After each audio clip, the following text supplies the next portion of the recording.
ಅಂಜನ ಶಾಸ್ತ್ರ ಅನ್ನಕ್ಕಂಥದ್ದು ವಾಮಾಚಾರದಲ್ಲಿ 50 ಭಾಗದಷ್ಟು ನಾವು ಅಂಜನ ನೋಡಿ ಭವಿಷ್ಯವನ್ನು ಹೇಳಬಹುದು. ಯಾವ ಜಾಗದಲ್ಲಿದೆ, ಯಾವ ಥರ ಇದೆ, ಏನು ಮುಂದೆ ನಡೆಯುತ್ತೆ, ಹಿಂದೆ ನಡೆಯುತ್ತೆ ಅಂತ ಹೇಳ್ಬೋದು. ಏನೇನು ವಶೀಕರಣಗಳಾಗತ್ತೆ, ಯಾವ ದೇವತೆಗಳು ನಿಮ್ಮ ಜೊತೆ ಇರ್ತಾರೆ, ನಿಮ್ಗೆ ಏನೇನು ಅನುಕೂಲ ಆಗತ್ತೆ, ಅಂಜನ ಇಲ್ಲಿಟ್ಕೊಂಡ್ರೆ ಏನಾಗತ್ತೆ, ಇಲ್ಲಿಟ್ಕೊಂಡ್ರೆ ಏನಾಗತ್ತೆ, ಇಲ್ಲಿಟ್ಕೊಂಡ್ರೆ ಏನಾಗತ್ತೆ, ಇಲ್ಲಿ ತಲೆ ಭಾಗದಲ್ಲಿ ಇಟ್ಕೊಂಡ್ರೆ ಏನಾಗತ್ತೆ, ಶಿರಭಾಗದಲ್ಲಿ ಇಟ್ಕೊಂಡ್ರೆ ಏನಾಗುತ್ತೆ, ಬೆನ್ನು ಭಾಗದಲ್ಲಿ ಇಟ್ಕೊಂಡ್ರೆ ಏನಾಗುತ್ತೆ, ಇವೆಲ್ಲ ಅಂಜನದಲ್ಲಿ ಒಂದೊಂದು ಥರ ಒಂದೊಂದು ರೀತಿ ಇರುತ್ತೆ, ಒಂದೊಂದು ಅಟ್ರ್ಯಾಕ್ಷನ್ ಆಗುತ್ತೆ. ಪ್ರತಿಯೊಂದು ತಿಂಗಳಿಗೂ ಈ ಸಂಸ್ಥೆಯಿಂದ ಒಂದೊಂದು ಪಾಠವನ್ನು ಜನಗಳ ಮೇಲೆ ಬಿಡ್ತಿದ್ದೀವಿ. ಯಾಕೆ ಬಿಡ್ತಿದ್ದೀವಿ ಅಂದರೆ ಕಲಿಬೇಕು, ಎಲ್ಲೂ ಮೋಸ ಹೋಗಬಾರ್ದು, ಯಾವ ತಾಂತ್ರಿಕ ಪಂಡಿತರ ಹತ್ರನೂ ಮೋಸ ಹೋಗಬಾರ್ದು. ಈಗ ಒಂದು ನಿಮಗೆ ಬ್ಲ್ಯಾಕ್ ಮ್ಯಾಜಿಕ್ ಆಗಿದೆ ಅಂದರೆ ನಿಮ್ಮ ಶರೀರದಲ್ಲಾಗಿರುವ ಒಂದು ಲಕ್ಷಣಗಳು ಗೊತ್ತಾಗಬೇಕು, ನಿಮಗೆ ಕಣ್ಣು ತುಂಬ ತೋರಿಸ್ಬೇಕು. ತೋರಿಸಿಲ್ಲ ಅಂದರೆ ಅದು ಹೆಂಗೆ ನಂಬ್ತೀರಾ?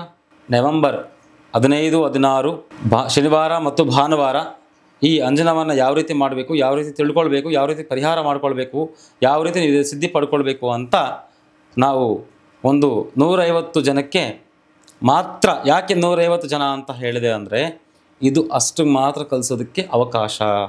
ಮುಖ್ಯವಾಗಿ ಜ್ಯೋತಿಷ್ಯರು, ತಂತ್ರವಿದ್ಯೆಗೆ ಸಂಬಂಧಪಟ್ಟವರು, ಮತ್ತು ಈ ಅಂಜನವನ್ನು ವಾಮಾಚಾರಕ್ಕೆ ಮಾತ್ರ ನಾವು ಯೂಸ್ ಮಾಡ್ಬೋದು ಅಂತ ಜನಗಳ ಪರಿಕಲ್ಪನೆ ಅನ್ನೋದು ಬಿಟ್ಬಿಡಿ. ಮಾಟ ಮಂತ್ರ ವಶೀಕರಣ ಅಂದಿದ ತಕ್ಷಣ ಮೊದಲು ನಿಮ್ಗೆ ಏನ್ ನೆನಪಾಗುತ್ತೆ? ಕಪ್ ಹಾಕಿ ಅಂಜನನ ನೋಡಿ ನಿಮ್ ಸಮಸ್ಯೆ ಹೇಳ್ತೀವಿ ಅಂತ ಎಷ್ಟು ಜನ ನಿಮ್ಮ ಹತ್ರ ಹೇಳಿದ್ದಾರೆ? ನಿಜವಾಗ್ಲೂ ನಿಮ್ಗಿರುವಂತ ಸಮಸ್ಯೆಯಿಂದ ಹೊರಗಡೆ ಬರೋದಕ್ಕೆ ಜ್ಯೋತಿಷ್ಯ ಶಾಸ್ತ್ರ, ಅಂಜನ ಶಾಸ್ತ್ರ ಉಪಯೋಗ ಆಗುತ್ತಾ? ವ್ಯಾಪಾರ ವ್ಯವಹಾರದಲ್ಲಿ ಅಭಿವೃದ್ಧಿನೇ ಇಲ್ಲ ಅಂದವ್ರಿಗೆ ಅಂಜನ ಶಾಸ್ತ್ರ ಯಾವ ತರ ಸಹಾಯ ಮಾಡುತ್ತೆ? ನಿಮ್ಮ ದೇವಸ್ಥಾನಕ್ಕೆ ಜನಗಳು ಬರ್ತಾನೆ ಇಲ್ವಾ? ಅಭಿವೃದ್ಧಿ ಪಡಿಸ್ಬೇಕು ಅಂತ ಸಾಕಷ್ಟು ಯೋಚನೆ ಮಾಡ್ತಿದ್ದೀರಾ, ಅದರಿಂದ ಏನೋ ರಹಸ್ಯ ಅಡಗಿದೆ ಅಂತ ನಿಮ್ಗೆ ಅನಿಸ್ತಿದ್ಯಾ? ಸರಿಯಾದ ಗುರುಗಳ ಮಾರ್ಗದರ್ಶನದಲ್ಲಿ ಅಂಜನ ಶಾಸ್ತ್ರವನ್ನ ಕಲಿತು 4 ಜನಕ್ಕೆ ಒಳ್ಳೇದ್ ಮಾಡ್ಬೇಕು ಅನ್ನೋ ಮನ್ಸಿದ್ಯಾ? ಹಾಗಿದ್ರೆ ಈ ವಿಡಿಯೋನ ಕಂಪ್ಲೀಟ್ ಆಗಿ ನೋಡಿ. ಹಾಗಿದ್ರೆ ಅಂಜನ ಶಾಸ್ತ್ರ ಅಂದ್ರೆ ಏನು, ಇದರಲ್ಲಿ ಏನೆಲ್ಲ ಮಾಡಬಹುದು, ಯಾವ ತರ ನಾವು ಇದನ್ನ ಬಳಸ್ಕೊಳ್ಬಹುದು? ಎಲ್ಲರೂ ಅಂತಾರೆ ಕೆಟ್ಟದಕ್ಕೆ ಮಾತ್ರ ಇದನ್ನ ಉಪಯೋಗ ಮಾಡ್ತೀವಿ, ಬ್ಲ್ಯಾಕ್ ಮ್ಯಾಜಿಕ್ ಅಂದಿದ ತಕ್ಷಣ ಭಯ ಪಟ್ಕೊಳ್ತಾರೆ. ನಿಜವಾಗ್ಲೂ ಅಂಜನ ಶಾಸ್ತ್ರ ಅಂದ್ರೆ ಏನು ಅನ್ನೋದನ್ನ ಇವತ್ತು ತಿಳಿಸ್ಕೊಳ್ಳೋಣ. ಶ್ರೀ ಶ್ರೀ ಸುಭಾಷ್ ಆಚಾರ್ಯ ಗುರುಗಳು ನಮ್ಮ ಜೊತೆಗಿದ್ದಾರೆ. ಗುರುಗಳೇ ನಮಸ್ತೆ, ಕಾರ್ಯಕ್ರಮಕ್ಕೆ ಸ್ವಾಗತ. ನಮಸ್ಕಾರ. ತುಂಬಾ ಜನಕ್ಕೆ ಒಂದು ಪೋಸ್ಟರ್ ನೋಡಿದ್ರೆ ಸಾಕು ಹೆದರಿಕೆ ಆಗೋದಕ್ಕೆ ಶುರುವಾಗುತ್ತೆ. ನಿಜವಾಗ್ಲೂ ಇವ್ರು ನಂಬೇಕಾ ಬಿಡ್ಬೇಕಾ ಗೊತ್ತಿಲ್ಲ, ಮಾಟ ಮಂತ್ರ ವಶೀಕರಣ ಇದೆಯಾ ಇಲ್ವಾ ಗೊತ್ತಿಲ್ಲ, ಅಂಜನ ಹಾಕಿ ನೋಡ್ತೀವಿ ಅಂತ ಹೇಳ್ತಾರೆ, ಚೆನ್ನಾಗಿ ದುಡ್ಡು ಕಿತ್ಕೊಳ್ತಾರೆ. ಅದೊಂದು ಬಿಸ್ನೆಸ್ ಆಗ್ಬಿಟ್ಟಿದೆ ಇವಾಗ. ಅಂಜನ ಶಾಸ್ತ್ರ ಅಂದ್ರೆ ಏನು? ನಿಮ್ಮ ಹತ್ರ ನಿಜವಾಗ್ಲೂ ಇದ್ರ ಮೂಲಕ ಪರಿಹಾರ ಇದೆಯಾ? ಖಂಡಿತ ಇದೆ, 100% ಖಂಡಿತ ಇದೆ. ಯಾವ ರೀತಿ ಅಂಜನವನ್ನು ತಯಾರು ಮಾಡಬೇಕು, ಯಾವ ರೀತಿ ಅಂಜನವನ್ನು ನೋಡಬೇಕು, ಯಾವ ರೀತಿ ಅಂಜನ ಕಲಿಬೇಕು ಅನ್ನೋರಿಗೆ ಖಂಡಿತ ಪರಿಹಾರ ಇದೆ. ಮುಖ್ಯವಾಗಿ ಇದನ್ನು ತಿಳ್ಕೊಬೇಕಾಗಿರೋದು ಜ್ಯೋತಿಷ್ಯರು, ಪುರೋಹಿತರು. ಜ್ಯೋತಿಷ್ಯರ ಹತ್ರ ಬಂದು ನಂದು ಈ ಥರ ವಸ್ತು ಕಳೆದೋಗಿದೆ, ಈ ಥರ ವಸ್ತು ಕಳೆದೋಗಿದೆ, ಈ ಥರ ನಮ್ಮ ಹುಡುಗ ಕಳೆದೋಗಿದ್ದಾನೆ, ಎಲ್ಲಿದ್ದಾರೆ, ಏನು ಮಾಡ್ತಿದ್ದಾರೆ ಅಂತ ಒಂದು ಕೇಳ್ತಾರೆ.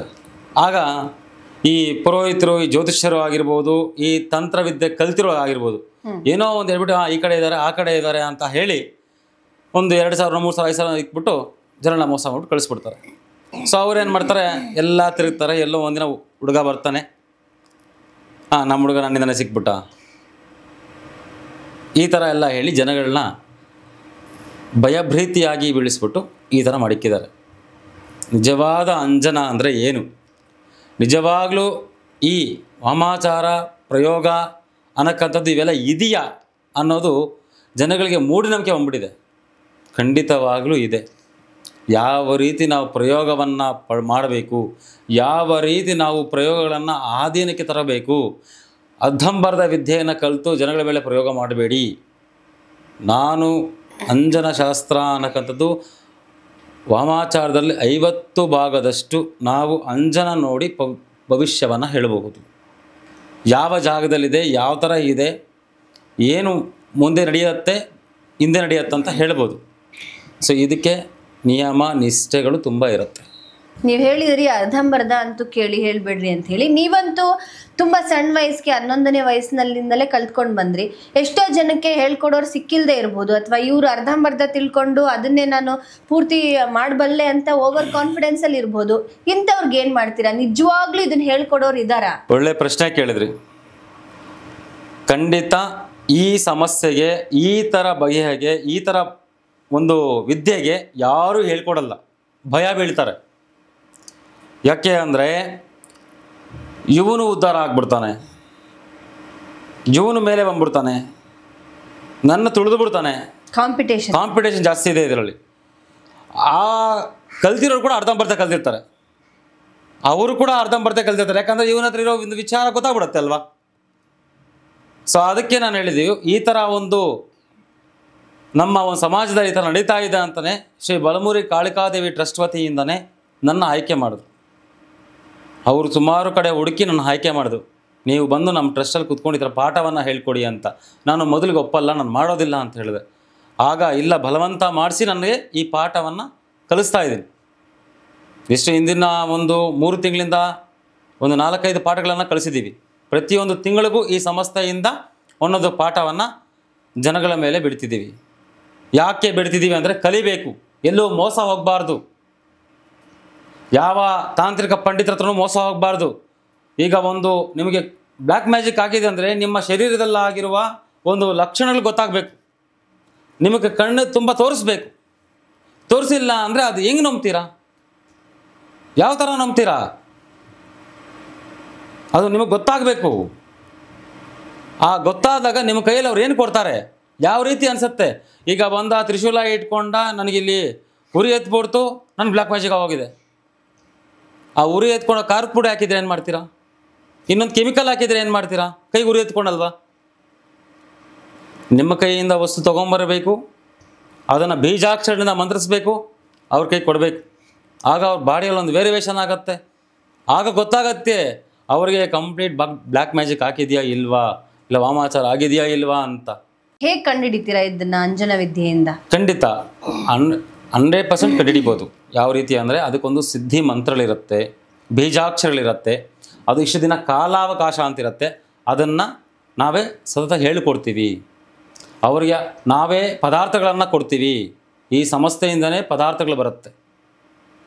ಆ ಪದಾರ್ಥಗಳು ಯಾವ ರೀತಿ ಪದಾರ್ಥಗಳು, ಯಾವ ಯಾವ ವಸ್ತುಗೆ ಯಾವ ಯಾವ ಕ್ರಮಬದ್ಧವಾಗಿ ಹಾಕಬೇಕು, ಯಾವ ಥರ ನೀವು ಸಿದ್ಧಿ ಪಡ್ಕೊಳ್ಬೇಕು, ಯಾವ ಥರ ಈ ಅಂಜನ ಬೀಜಾಕ್ಷರಗಳು ಯಾವುವು, ಇದು ಎಲ್ಲಿಂದ ಬಂತು, ಯಾವ ರೀತಿ ಬಂತು, ಯಾವ ರೀತಿ ನೀವು ಜನಗಳನ್ನ ಇದನ್ನು ಒಳ್ಳೆಯದಕ್ಕೆ ಉಪಯೋಗ ಮಾಡಿಕೊಳ್ಬೇಕು, ಇವೆಲ್ಲ ನಾವು ವಿಸ್ತಾರವಾಗಿ ಈ ಬಲಮುರಿ ಕಾಳಿಕಾದೇವಿ ಟ್ರಸ್ಟ್ ವತಿಯಿಂದ ನಿಮಗೆ ಅನುಕೂಲವಾಗಿ ಮಾಡಿಕೊಡ್ತಾ ಇದ್ದೇವೆ. ಅಂಜನ ಶಾಸ್ತ್ರದಲ್ಲಿ ಇಷ್ಟೊಂದೆಲ್ಲ ಉಪಯೋಗಗಳಿದೆ ಅಂತ ನಿಜವಾಗ್ಲೂ ಗೊತ್ತಿರಲಿಲ್ಲ. ಒಳ್ಳೆಯದಕ್ಕೆ ಉಪಯೋಗಿಸಬಹುದು ಅನ್ನುವಂಥದ್ದನ್ನು ಕೂಡ ತಿಳಿಸ್ಕೊಟ್ರಿ.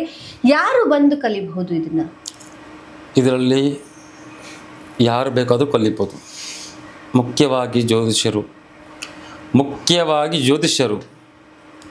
ತಂತ್ರವಿದ್ಯೆಗೆ ಸಂಬಂಧಪಟ್ಟವರು, ಮತ್ತು ಈ ಅಂಜನವನ್ನು ವಾಮಾಚಾರಕ್ಕೆ ಮಾತ್ರ ನಾವು ಯೂಸ್ ಮಾಡ್ಬೋದು ಅಂತ ಜನಗಳ ಪರಿಕಲ್ಪನೆ ಅನ್ನೋದು ಬಿಟ್ಬಿಡಿ.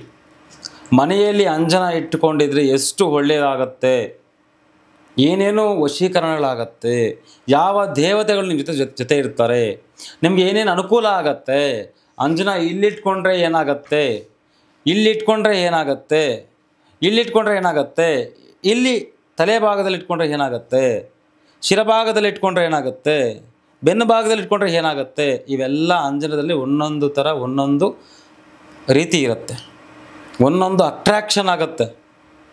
ನಮ್ಮ ಹತ್ರ ಅಂಜನ ಇದ್ದರೆ 50 ಭಾಗದಷ್ಟು ನಮಗೆ ಖಂಡಿತವಾಗಿ ವಾಮಾಚಾರ ಆಗುವುದಿಲ್ಲ.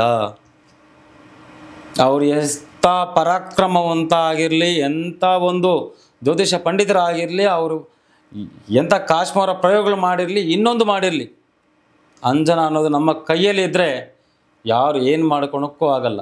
ಅದಕ್ಕೆ ನಮ್ಮ ಸಂಸ್ಥೆ ಏನು ಮಾಡಿದರೆ ನವೆಂಬರ್ 15, 16 ಶನಿವಾರ ಮತ್ತು ಭಾನುವಾರ ಈ ಅಂಜನವನ್ನು ಯಾವ ರೀತಿ ಮಾಡಬೇಕು, ಯಾವ ರೀತಿ ತಿಳ್ಕೊಳ್ಬೇಕು, ಯಾವ ರೀತಿ ಪರಿಹಾರ ಮಾಡ್ಕೊಳ್ಬೇಕು, ಯಾವ ರೀತಿ ಸಿದ್ಧಿ ಪಡ್ಕೊಳ್ಬೇಕು ಅಂತ ನಾವು ಒಂದು 150 ಜನಕ್ಕೆ ಮಾತ್ರ. ಯಾಕೆ 150 ಜನ ಅಂತ ಹೇಳಿದೆ ಅಂದರೆ ಇದು ಅಷ್ಟು ಮಾತ್ರ ಕಲಿಸೋದಕ್ಕೆ ಅವಕಾಶ. ಬೇರೆ 150 ಜನ ಮೇಲೆ 1 ಜನ ಆದ್ರೂ ಕಲಿಸಲ್ಲ ನಾವು. 150 ಜನಕ್ಕೆ ಮಾತ್ರ ಇದು ಅವಕಾಶ. ಅವ್ರಿಗೆ ಮಾತ್ರ ನಾವು ಕಲಿಸ್ತೀವಿ.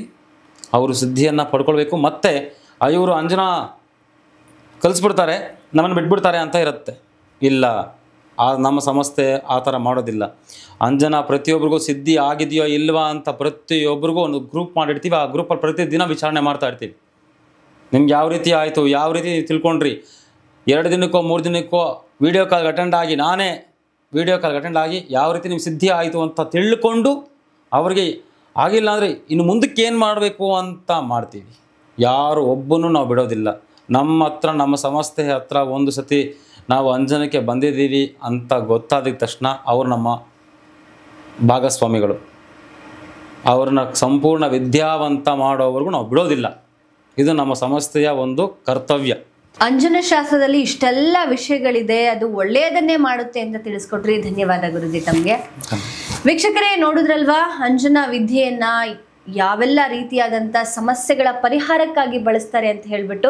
ನಿಜಕ್ಕೂ ಈ ಅಂಜನಾ ತಯಾರಿಕೆಯನ್ನು ಹೇಗೆ ಮಾಡಬೇಕು, ಅಂಜನಾ ಶಾಸ್ತ್ರ, ಅಂಜನಾ ವಿದ್ಯೆ ನಿಮಗೆ ಸಿದ್ಧಿ ಆಗಿದೆಯಾ, ಇವೆಲ್ಲವನ್ನ ಅಲ್ಲೇ ಪರೀಕ್ಷೆ ಮಾಡಿ ನಿಮ್ಮ ಕಣ್ಣೆದುರಿಗೆ ಅಂಜನವನ್ನು ತಯಾರು ಮಾಡಿ ನಿಮಗೆ ಕೈಗೆ ಕೊಡಲಾಗುತ್ತೆ. ಈ ಒಂದು ಅಂಜನಾ ವಿದ್ಯೆ ಸಾಧನಾ ಶಿಬಿರದಲ್ಲಿ ನವೆಂಬರ್ 15 ಮತ್ತು 16ನೇ ತಾರೀಕು ಈ ಸಾಧನಾ ಶಿಬಿರ ನಡೀತಾ ಇದೆ.